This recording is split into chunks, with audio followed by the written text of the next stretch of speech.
Hello there. Welcome to Conversation with Tony Mobley.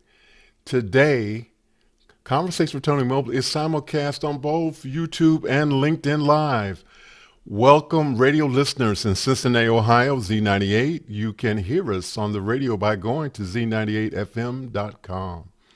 On Conversation with Tony Mobley today, I am talking with Rabbi David Paskin. Our conversation today is about houses of faith for the 21st century. This is episode 97 of Conversations with Tony Mobley, and we want to thank everyone for being part of the journey. I also want to say to Rabbi David Paskin, thank you so much for being here with me today. I want to thank the team behind Conversation with Tony Mobley for all of your hard work. ConversationWithTonyMobley.com is a website where you can go and participate in this conversation. You ask me how? Well, there is a Mukana chat where you will be able to ask your questions. Those questions can be voted up and down to ensure that those questions will be part of our conversation today. If you're not able to do that, you can ask your question in the YouTube chat. But we encourage you to go to conversationwithTonyMobley.com where you can participate in this conversation where we will know that your question will be answered during this conversation. And again, I want to welcome my friend, Rabbi David Paskin, for being here with me today. And we're going to start with our usual question. Wait, before you start, Tony. Wait, before you start, I got to tell you, I'm upset. This is episode 97. If I had just waited 3 more, I could have been on episode 100. Well, you can be on episode 100 because we're actually going to have a panel. All right. I'm down for that. I interrupted you. I'm sorry, my friend. That's fine. I'm so happy to have you here with us. And we're going to start with our regular conversation, which is our first question, which is typically who you are. So who is David Paskin? Yeah, you asked me this last time I was here, and I probably had a better answer then. I am an under constructionist rabbi, which means I am always under construction, growing, learning, becoming, figuring myself out. I am an edutainer, mixing education and entertainment. I'm a musician, rock and roll rabbi, and I'm the Torah tech guy because I love playing with all these gizmos and gadgets and thinking about what the future is going to hold for us. Fantastic, and thank you so much for sharing with us today in this conversation. I want to say also thank you to your family for sharing you with us today. I believe that you are still at your day job right now for this conversation. So I want to say thank you so much. And I appreciate you staying late to be with us. Tony, my wife will appreciate that because she texted me earlier this afternoon and said, hey, can you pick up our daughter from this, that, or the other thing at 8:30? I want to get my hair cut. And I said, I am on Conversations with Tony Mobley. So when I get home tonight, I'll be in trouble. But because you said that, she might go just a little easier on me. Okay, well, tell her I said thank you so much. I appreciate her. So the next question is, how did your family influence you becoming who you are? Wow.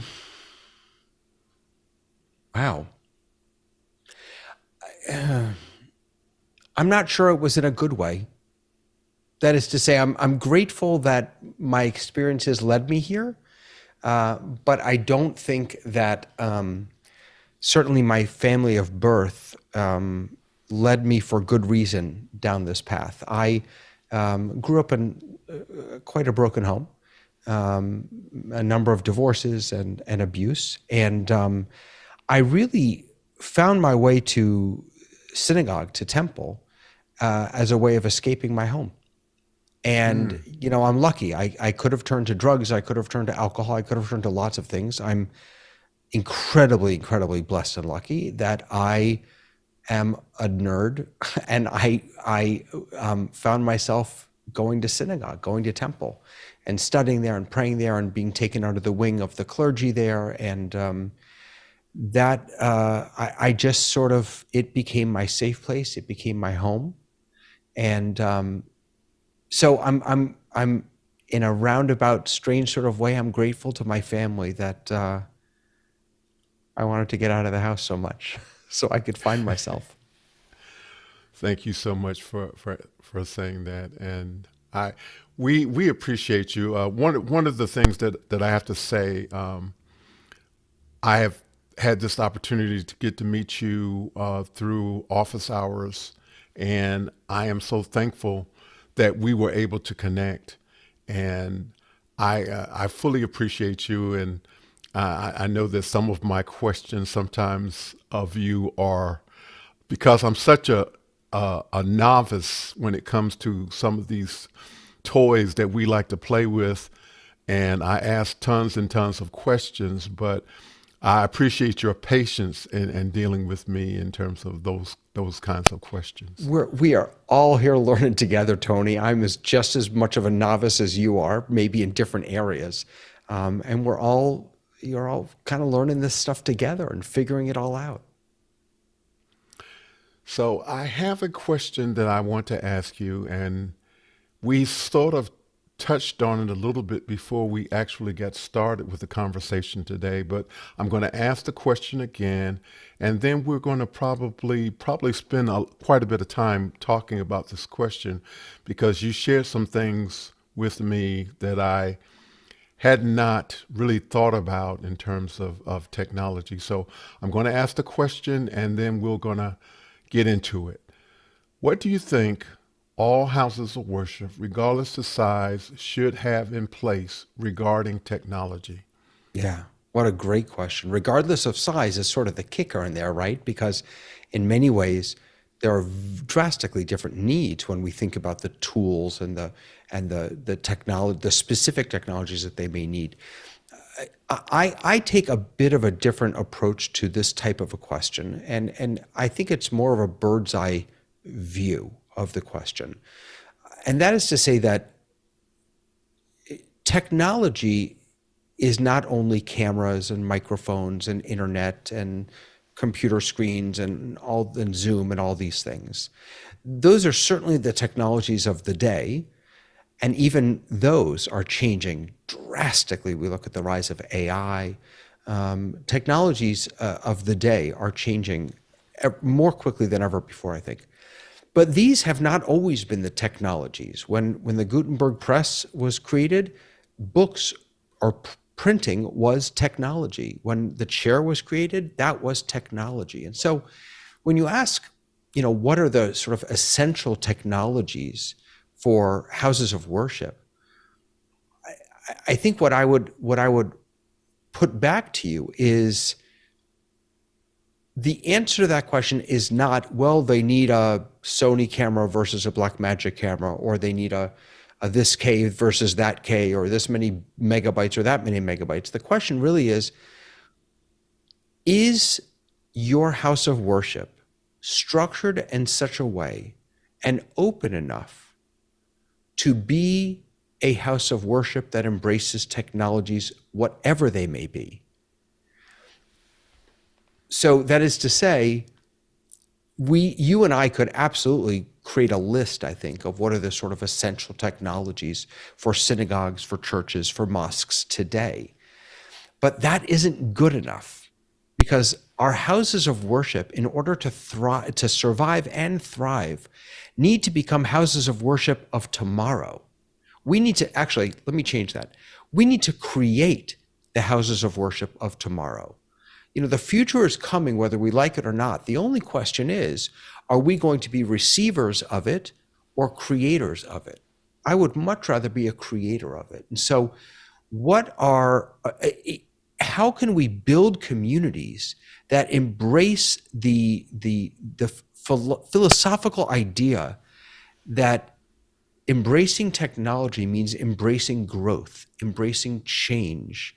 It means moving from a fixed mindset to a growth mindset, and always having as your North Star that, why am I here? right? What is my purpose here? And now, what are the tools and technologies today that are going to help me reach that vision? And those technologies will be different tomorrow than they are today. But so the question, I think, is less about what are the specific technologies and more about, are you ready to embrace the idea of technology? So thank you so much for that. Let me say that first. Thank you so much for that. One of the things that I've been looking at is that large houses of faith that were doing some streaming before the pandemic and have, for all intents and purposes, upped their ante when the pandemic really hit and everybody was at home. One of the things, I'm not going to say side effect, but one of the growth things that happened was that the membership increased dramatically. And for those who are interested, also the giving. So I guess what I want to say about that is one of the things that occurs to me when you are doing worship experiences through not necessarily just in person, but a combination of, and there's a question about whether hybrid worship services are a good thing or not. But one of the things that I see is that you have an opportunity to do evangelism in a way that allows you to grow beyond the walls of your house of worship. And you have an opportunity to reach people who may not, for whatever reason, have an opportunity to be a part of your fellowship and your worship experience. And I think that that's an important one, and it speaks to the things that you have mentioned about the community of houses of worship growing and meeting the demands of the future. One of my jobs when I was working as an assistant minister with my pastor when he was at another church was that I was minister for evangelism. And one of the things, and we're talking about probably 20 plus years ago. So one of the things that I was a proponent of doing was we, at that time, were doing cassette tapes. And one of the things that I wanted to do, or one of the things that I emphasized was after the sermon, packaging up cassette tapes and sending them to our students who were in college and away from home, and our students who were in the military. And that was what I thought. And like I said, we're talking about in the late 90s. I was just going to say, I hate to break it to you. Cassette tapes is more than 20 years ago, Tony. you just dated yourself a little bit. Yeah. So 25 plus years or more ago. And so it was not necessarily receptive by some of the membership. It was like, well, why should we expend the expense of, cassette tapes were not that expensive at the time, but they felt like the postage and all of that was too much. But one of the things that I recognized and I realized was that a lot of times it is a way to keep your young ones, be it military or college, connected to their home church.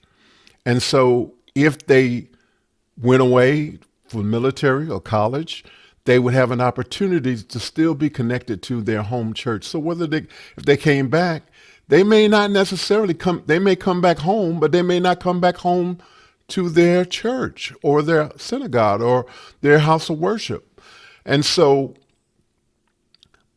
I see in some ways a similar path for this virtual experience where there is, because the pandemic has ended for all intents and purposes for most people, that there is this desire not to necessarily push the envelope in terms of digital experiences and only just celebrate our in-person experience. Well, And I just want to know what you thought about where we should be or what we should do. And yeah. Well, let's remember that our churches and synagogues spent hundreds of thousands of dollars, millions of dollars, building these beautiful churches and edifices. I'm going to apologize. Team, we can hear you on our during our conversation. Apologies for that. Yeah, that's why I took my earbud I'm so out. sorry. No, not at all. Ahead. Don't be silly. We spent millions of dollars building beautiful churches and synagogues with stained glass windows and pews and da da da da da. And so that's number one. Number two, and I think that this is probably true for the Jewish community more than the Christian community, because you do evangelize and we don't, is that for as long as I can remember, when you wanted to do Jewish, you did it at the synagogue, which ironically is not a very Jewish idea. Like the whole idea of Judaism is that you live it every day, it's part of your home, da, da, da. But because we created these beautiful edifices, these beautiful structures, and these big communities, then we staffed them, and they had big budgets, and they had custodial and all this stuff. We said, you know what? You want to do Jewish? You want to do Christian? Come to synagogue. Come to the church. So we were a very, in many ways, localized. We were offering localized experiences. Now, that had already been in decline. If you look at affiliation rates in amongst religions of all faiths around the country, before the pandemic, that was already in decline. And I would argue part of the reason is because society has moved away. We are not a localized society anymore. We could talk to anyone, anywhere around the world. We could purchase things from anywhere around the world. I never have to go to the bank anymore. Can't remember the last time I went to the post office. I've never even met my postman. All the things that used to keep us tied together, close knit, not all of the things, many of those things have become just so much bigger. And yet the churches and the synagogues were still saying, come in, come in, come in. And fewer people were doing that. Then, of course, the pandemic hits and no one can come in. And we had to pivot. And some of us realized, as you did with the cassette tapes, that, wait a second, we can do this differently, but we can do this and we don't have to come in, meaning physically in the building. That we can create meaningful experiences in different ways. Now, unfortunately, I can only speak of the Jewish faith. I'm seeing lots and lots of synagogues say, pandemic's over, let's go back to the way we were doing it. And sure, we'll stream the service out, but it's essentially watching a television show on YouTube. It's not, there's no interactivity, there's no one dedicated to the service. It's not, I'm not a fan of hybrid, but it's not at all hybrid. There's not even an attempt to make it hybrid in many cases. So what they're doing is they're saying, we are not embracing technology. We still want people to come back into the building. And I'm sorry, but fewer and fewer people are coming back into the building. When you said memberships are rising, I'm curious to hear from you if that means that physical participation is also on the rise. Because for us, we're seeing lots of participation, but they're not coming into the building necessarily. Yeah, one of the things that I was speaking to was the fact that these places where the membership was growing, they had an infrastructure in place to do membership orientation, to So you didn't have to be local to have the full experience of Right. being a full member of the house of worship. Right. There were all of these things that were in place that were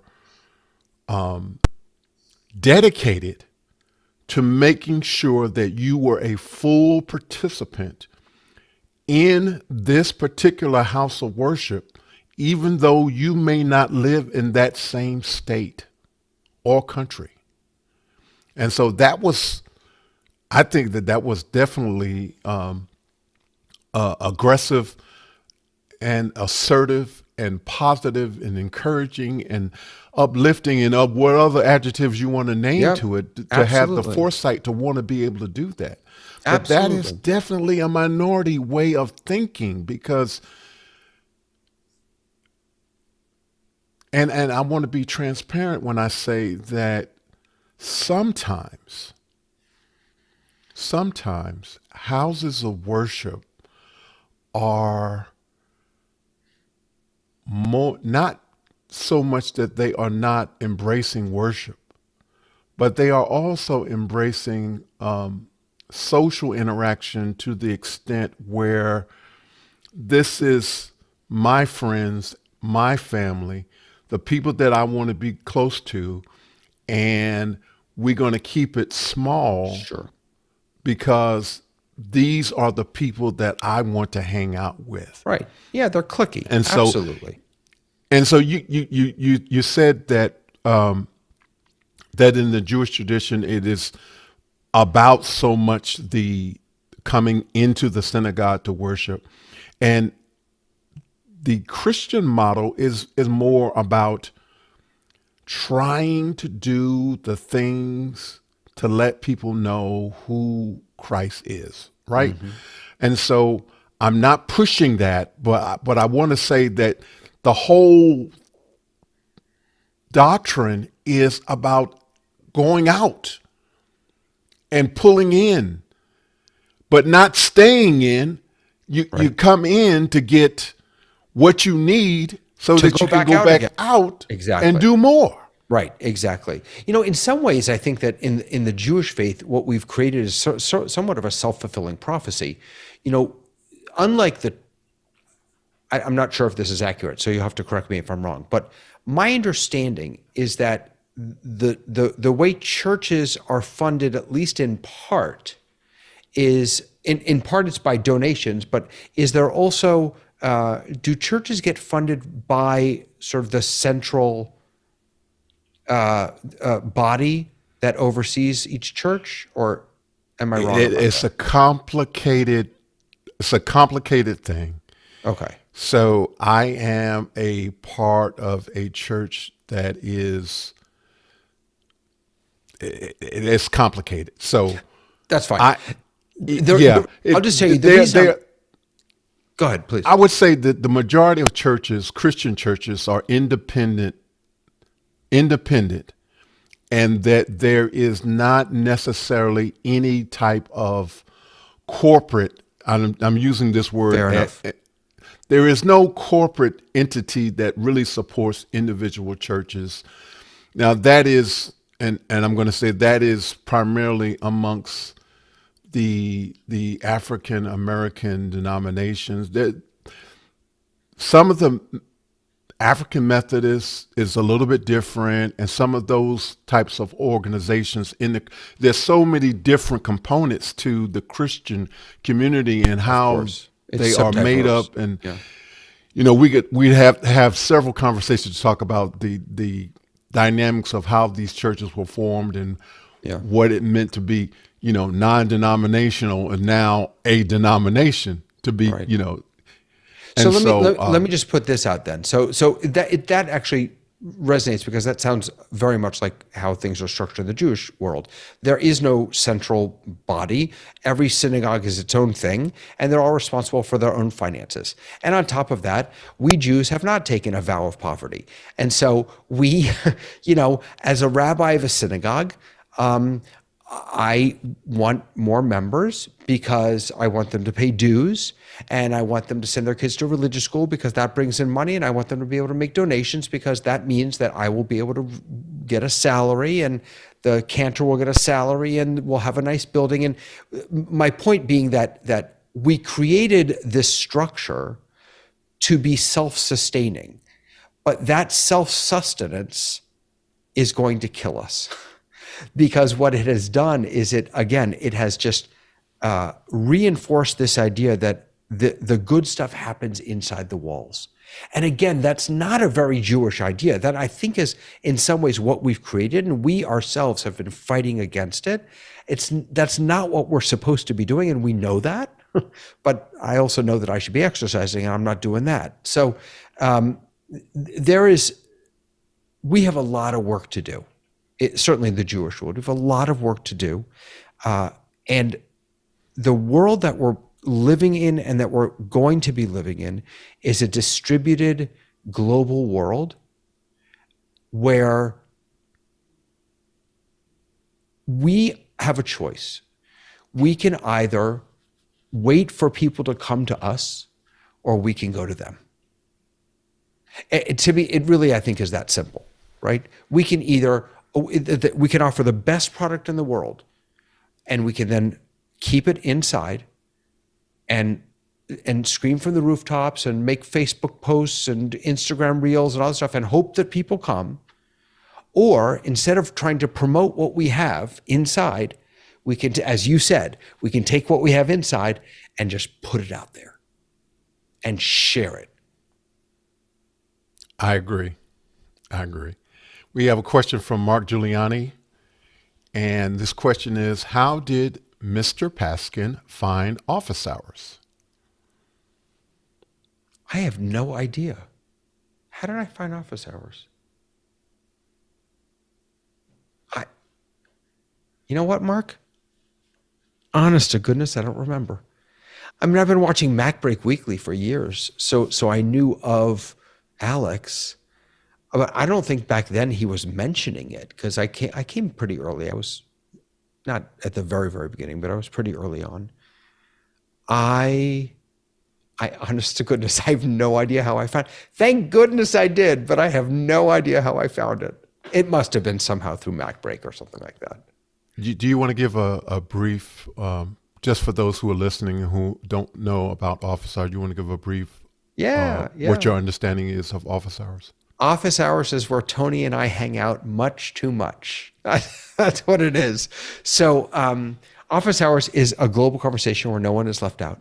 And it is a conversation that's focused around technologies and events and streaming and connection.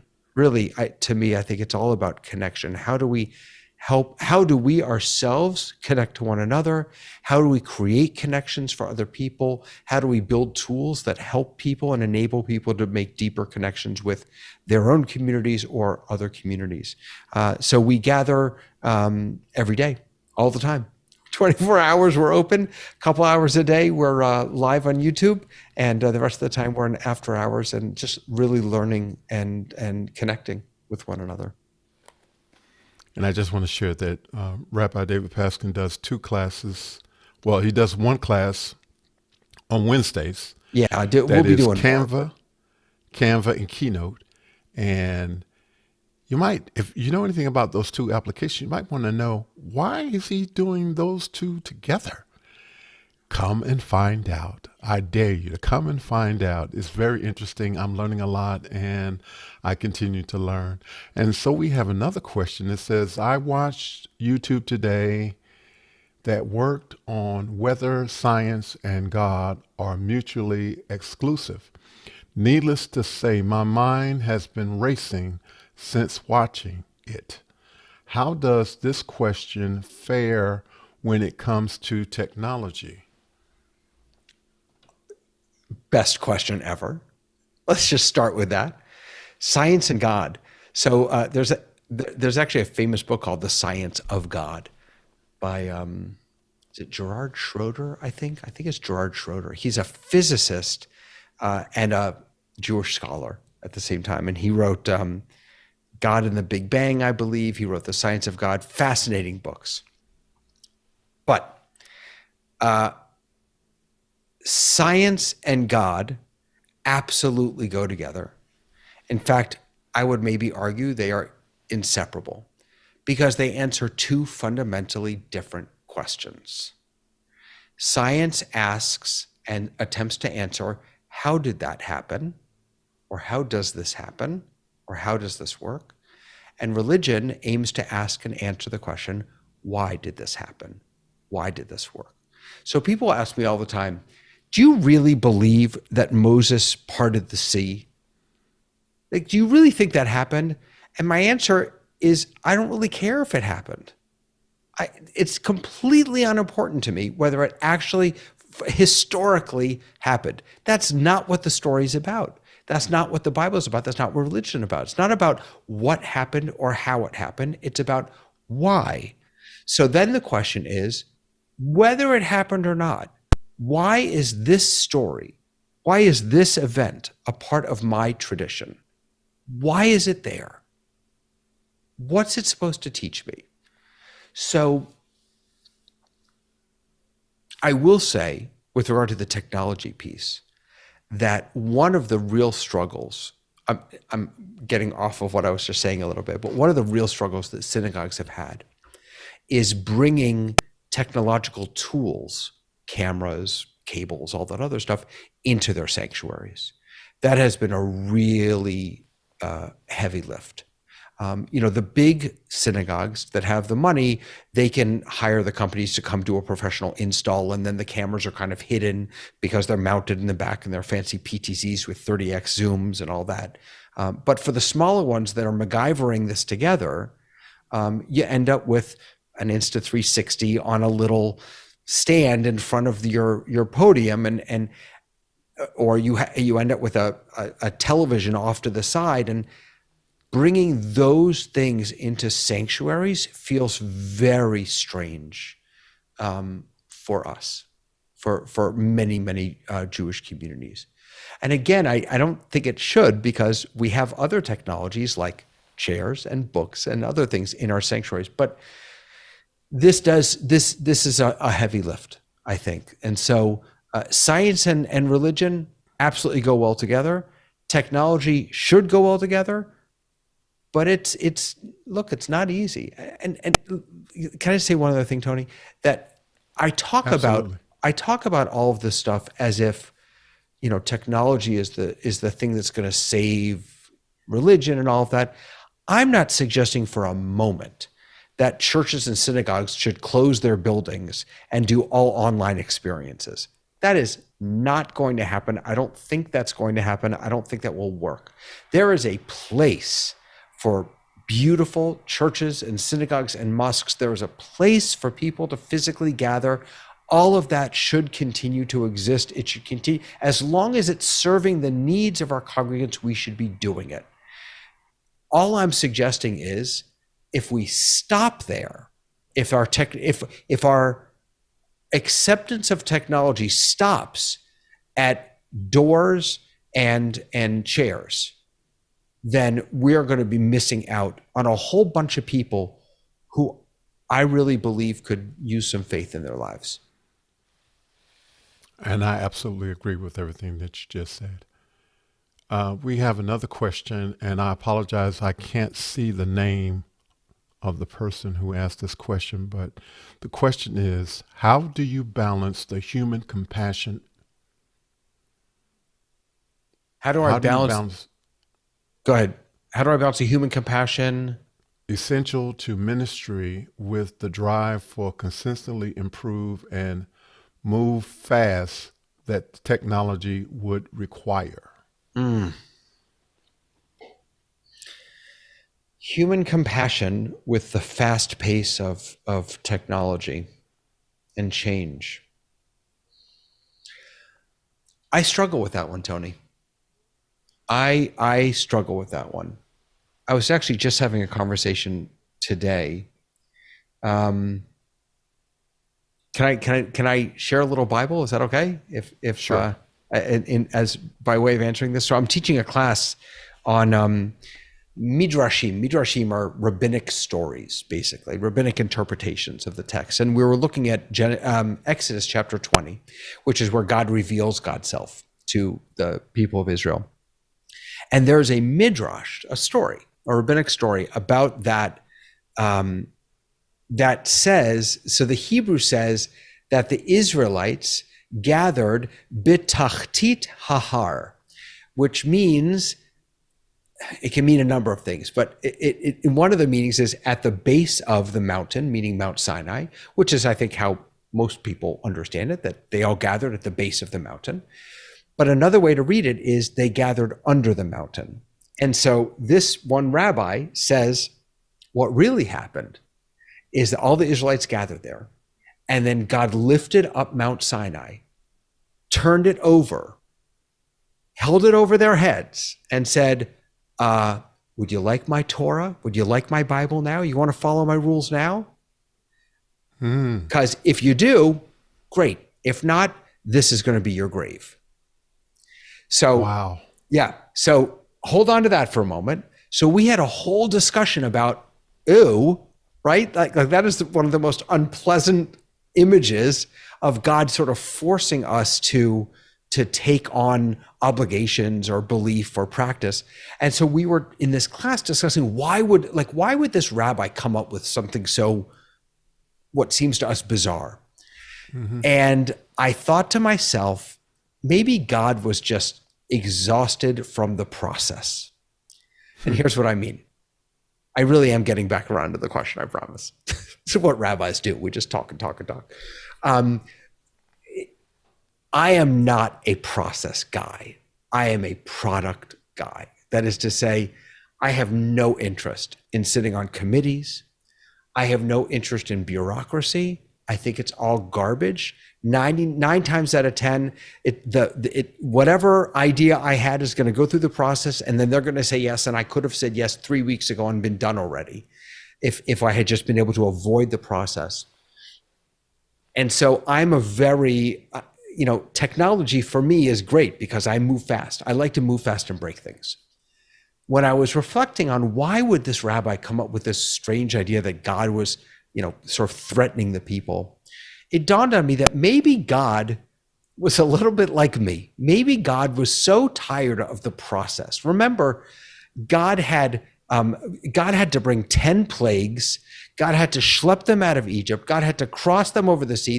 They complained they didn't have water. They complained they didn't have food. God kept performing miracle after miracle after miracle, and the people, they weren't getting it. Like, they just weren't getting it. And so finally God said, it's enough already. It's enough with me trying to coddle you along. And I know how you feel. And tell me, no, you want my laws or not? You don't want them? Mountain on your head. Boom. So the reason I share that is just because it's slowing down to be truly compassionate, and at the same time being willing to move fast and break things, I think is really hard. And I will be the first to admit that I don't do it well. I am much more of a mountain hanging over someone's head kind of guy than I am cuddling along. But again, Tony, we need both. We need both. It's not black and white. People who think that churches and synagogues are going to die because of the internet are wrong, and people who think that everything's going to, that getting people back into the synagogue is going to ruin streaming are wrong. It's not one or the other. We say elu ve'elu in Hebrew. We say this and this. The Hebrew phrase is, it's from the book of Deuteronomy, I think. Elu ve'elu divrei Elohim chayim. These and these are words of the living God. It's not right or wrong. It's both. So it's compassion and movement. It's compassion and growth. It's patience and speed. Thank you so much for that answer. We have another question, and again, I apologize, I can't see the name. David, you think the virtual experience has created a new two-way experience during a service that did not exist traditionally? Yes. It's almost as if I wrote that question in myself because my name's David. I didn't, but yes. we have, and one of the things that I've been teaching is what can we learn from our digital experiences that we've crafted that we can take into our physical experiences, because the intimacy that we have been able, this right here, I can see you. And I know more about you because I can read the little things on behind you on the shelf. I can see. I've been lucky enough. There have been times when you've shown a different angle, so I can see kind of what's in your home. There's an intimacy and a closeness that has existed, or that exists, ironically, in digital space, particularly with tools like Zoom, that far exceeds that far exceeds most of the intimacy that can be created in a sanctuary. And the reason I put a caveat on that is because the one thing I'd love to do that I can't do in Zoom is give you a hug. And physical touch matters. And so that will, I know there are some Asian technologies about helping us feel one another through sensations, but that will continue to live in the physical realm. Beside that, if I'm sitting in the pews in my church, you mentioned before there's a church of 3,000 members. If I'm sitting in a church with 3,000 members, or even a church with 200 members, I'm at best 20, 30, 40 feet away from the rabbi or the priest. I can't see their eyes. I can't see the tiny little expressions, the micro expressions they're making. So, but I can hear. So yeah, I think that we have actually a lot to learn, not only about intimacy, but also about engagement from what we've been able to create in digital space. I think we would do well to bring that into our physical spaces also. I agree wholeheartedly with that. We have a question from Zachary Sorensen of Warwick, Queensland, Australia. Do you think churches are afraid to move forward with technology? And I'm going to go ahead and speak to this because you've already really sort of dealt with it in terms of technology is, the written word, the Bible or the Torah or the Quran or whatever document that was created by a printing press, the chairs, the pews, whatever it is that you have in your worship experience that right now seems like it was always there is actually a part of technology. And so, Zachary, I want to share with you that it is I'm gonna go left with this, and I really didn't want to say this, but I'm going to say this because I think it's important, just for it to be out there.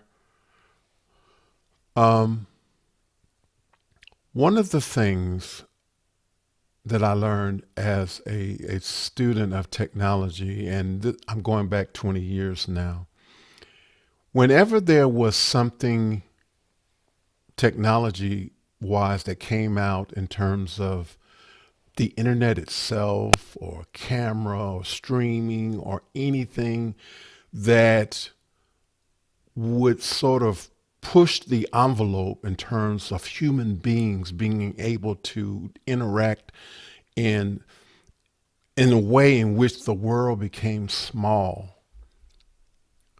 You know what community embraced it first? Pornographic community.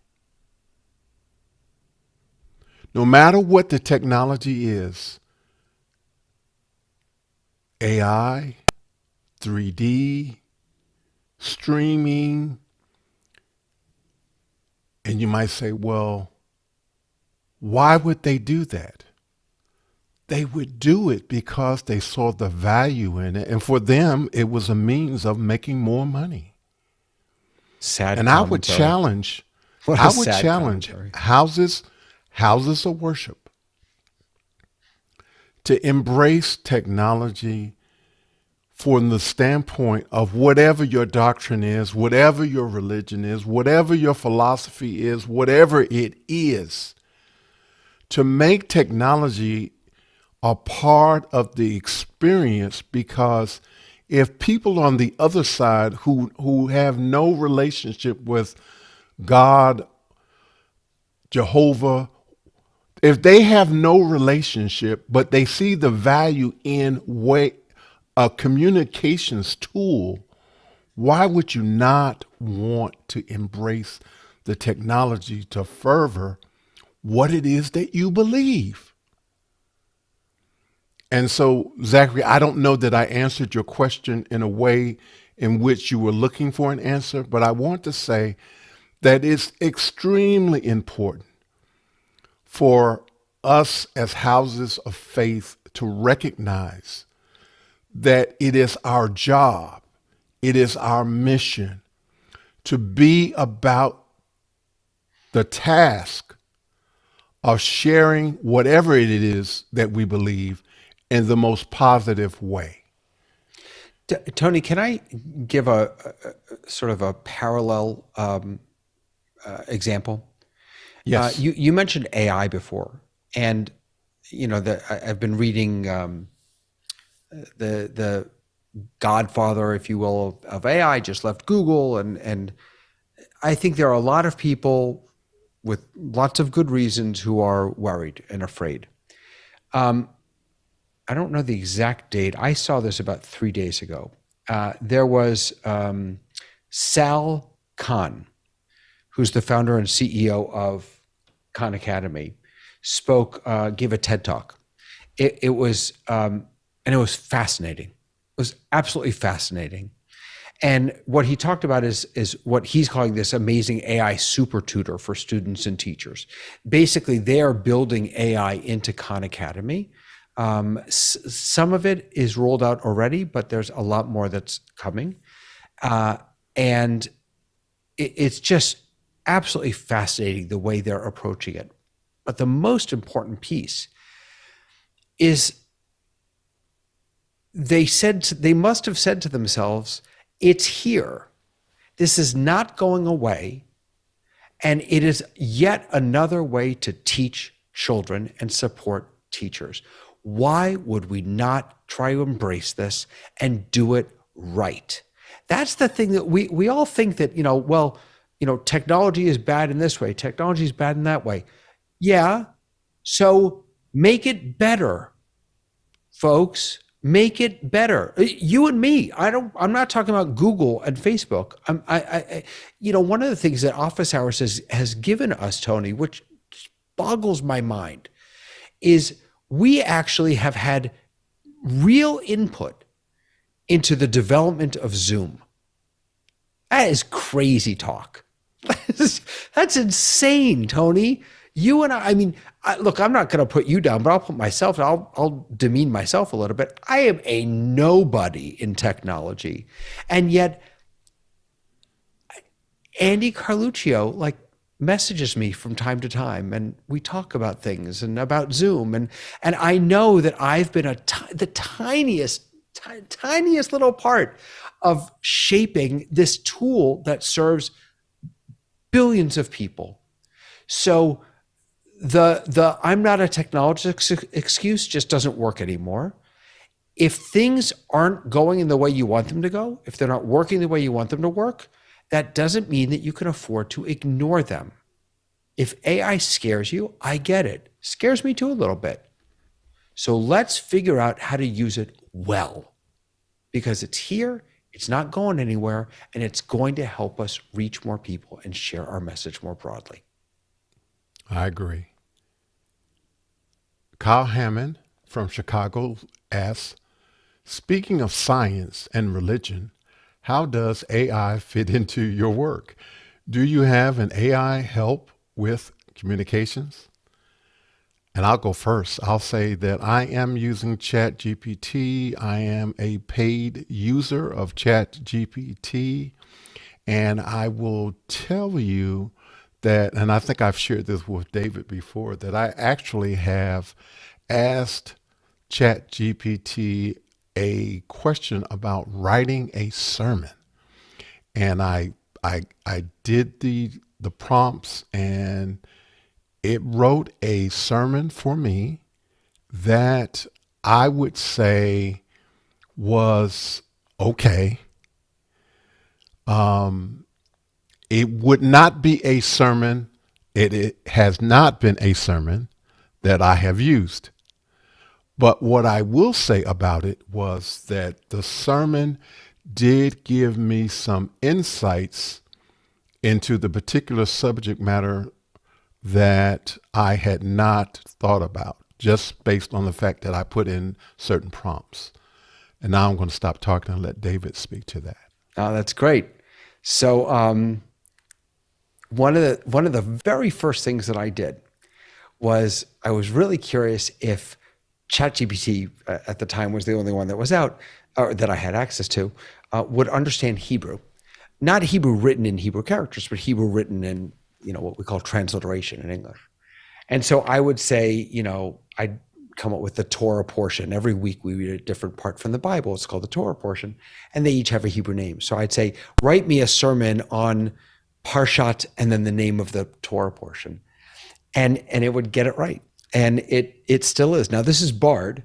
I have access to Bard here. So I've tried ChatGPT, I've played with Bard, and I play with the Microsoft Edge. I've got all, and then I actually have a Chrome plugin called something, I can't remember what it is, that it's like Monica or something that uses ChatGPT. But I just typed in, write me a sermon on this week's Torah portion. And here you go. And it's not bad. I haven't used it for sermon writing. There are people who have, and that's sort of using it for sermon writing is kind of a party trick at this point, I think. I have used it for lots of things though. I needed, when we were celebrating the story no, sorry. It was just a regular Sabbath. We were doing a Friday night Sabbath service, but it was for young kids. It was going to be superhero Shabbat, superhero Sabbath. And we wanted to write a story about 4 superheroes that were, the reason they were super is because they were doing good deeds. They were being kind, they were cleaning up the earth, that type of thing. And so I asked ChatGPT to write me a story for preschoolers about these 4, and I gave some parameters, and it wasn't the story we ended up using, but it was the story that inspired the story that we did use. So I used it for that. I've used it a lot for Google Sheets functions. I love Google Sheets.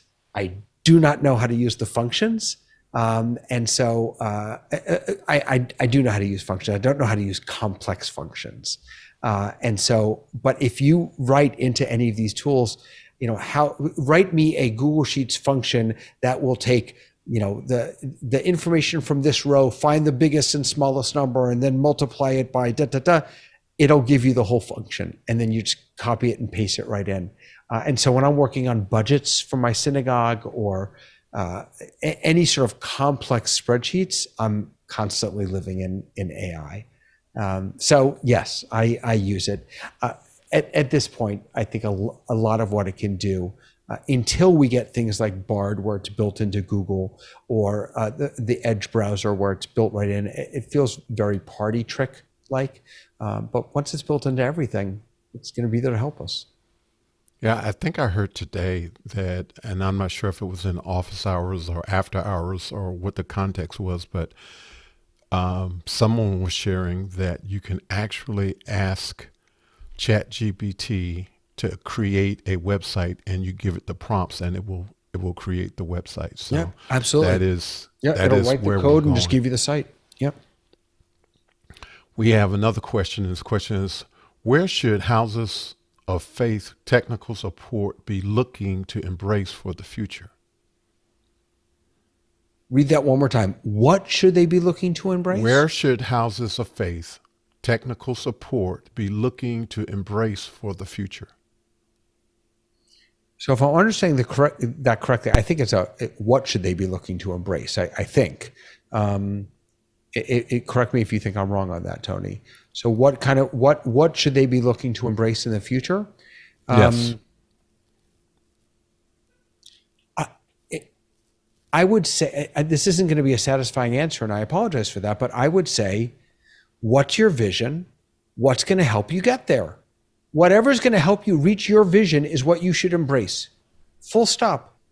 And so if it's streaming, if it's a bigger building, if it's AI, and we have to be on the lookout in every moment, because technology is changing.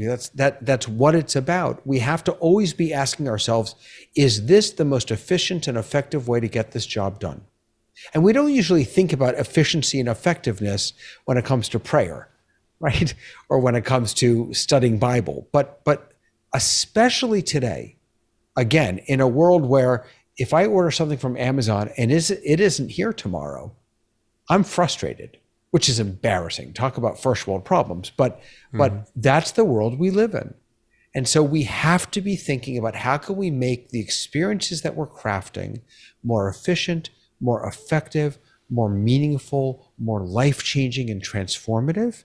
And what are the tools that are going to help us do that? Those are the tools you should be focused on. Whatever's going to help you do that. And I just want to lift up, and this, I don't know who this will speak to, but David and I have both been playing around with an application called Video Pencil that was created by a member of the community, Michael Forrest. And what it does, it allows you to actually write on your screen. So if I had Video Pencil active, well, David has it active, and so he's actually writing on his video right now. And I see this as a tool that can be used during whatever study of scripture that your particular house of worship uses. This is something that is extremely beneficial, particularly in those situations where you might be streaming study of your particular word of scripture. And so I just wanted to lift that up. And there's so many others that we can't talk about tonight. We're actually out of time, but we want to get to, we have a question, and I can't actually read the beginning of the question, but I'm going to start where I can.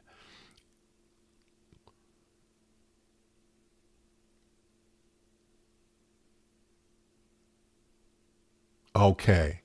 Douglas Carmichael, I remember reading about a New Mexico hospital that had a Catholic priest providing spiritual support, including anointing patients during the peak of the pandemic. In times of crisis, can you see technology changing the traditions of ministry?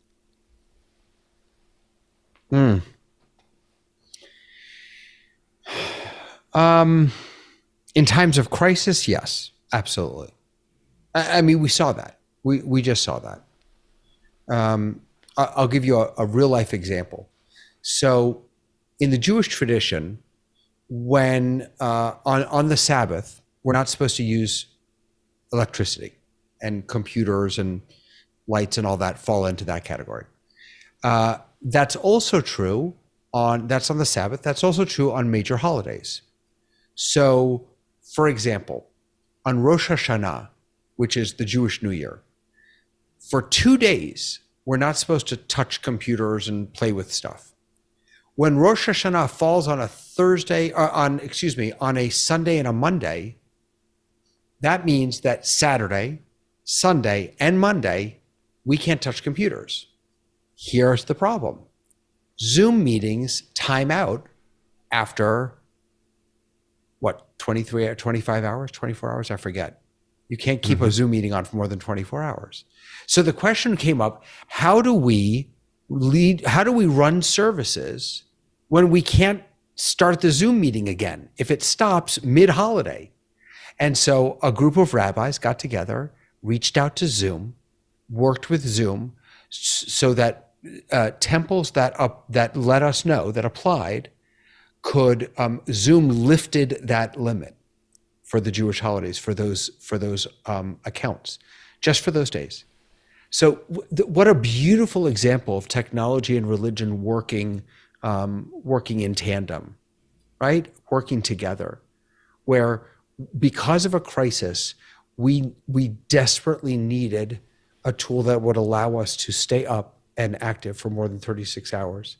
And Zoom was ready to jump in and respond to that need. It was just fantastic. So the answer, I think, is Amazing. Yes. Yeah. Amazing.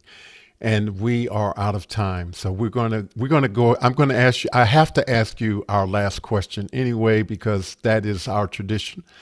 And the last question is, you're speaking to the world. What do you want them to know? I want them to know that Tony Mobley is amazing. That's what I want them to know. And just keep learning, keep growing. I know Tony wants me to plug myself, but just keep growing, keep learning, keep believing.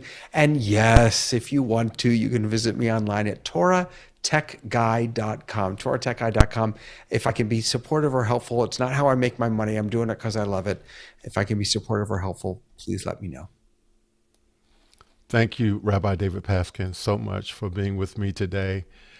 We ran out of time. There were more questions there, and what we're going to have to do is we're going to have another conversation. So, sir, get ready. I have to invite you back. 100th show. I'm just saying. And we have to get permission from the wife to make sure that we're able to do that. So, Conversation with Tony Mobley will continue with real conversation with real people. We want to thank last week's guest for a great conversation, Ms. Keely Dunn, the Discord coach, and some say the queen of Discord. We want you to look back, if you have time, at the 90 plus episodes of Conversation with Tony Mobley.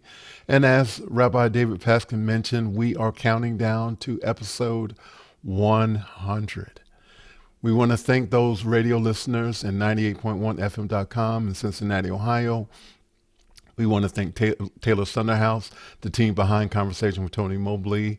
We want to thank everyone for helping us continue this journey. And I want to say again, special thanks to Rabbi David Paskin for being a part of this conversation today, for doing the work that you do, and for being the person who you are. Next week, episode 98, we are going to have a conversation with Boink's CEO, Oliver Bradenbach. He will give us updates and demonstration on Mimo Live. So we ask that you come back next week and have your questions ready for Mr. Oliver Bradenbach, CEO of Mimo Live, CEO of Boinks, and Mimo Live is one of his products. We'll say good evening, take care, God bless. See you in the streams. Take care, everyone. Bye-bye.